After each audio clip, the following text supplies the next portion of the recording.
You might see these like white powdery salts on the face of your brick. That's called efflorescence. And efflorescence is basically, your brick is made out of clay, and clay has all kinds of minerals in it, right? So oftentimes it's caused because if you've repointed your house, for example, and you have a mortar that's harder than the brick itself, which is very common because typical Portland cement mortar that a lot of masons use today is a lot harder than the mortar they used when they were building your house in the 1910s and 20s. Harder meaning less porous, right? So now your brick is more porous. So water gets into your wall, and it used to be it would evaporate through the mortar. That's why the mortar was always softer. But if your mortar is harder and more dense, then that water sits in your brick, and it slowly migrates out to the surface of your brick.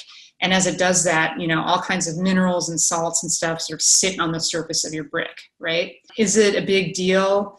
Not really. You can sort of brush it off, but what it is it's indicative of a larger problem. Like your walls are getting wet and they're not drying out properly. So it could eventually be a problem. And it can get to a point where you see this, it's called spalling, where the face of the brick actually comes off.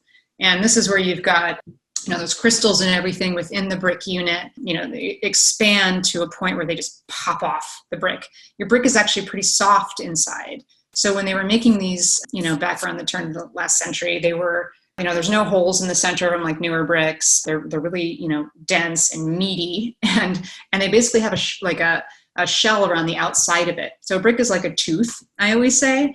If you lose the enamel of your tooth, then inside it's really soft and it's kind of no good. So you want to prevent that. So, when you are repointing your house, you need to have a mason who knows which kind of mortar he should be using for an older home, for example. And we have, as I showed you at the beginning, we did a whole video series on this stuff where we get real geeky about it and talk a lot about it. We can also recommend good masons for you guys and tell you where to get that kind of mortar, tell your masons where to get partners that we have. So really, it's such a simple thing. It's just a stupid material, but it can really make or break your wall.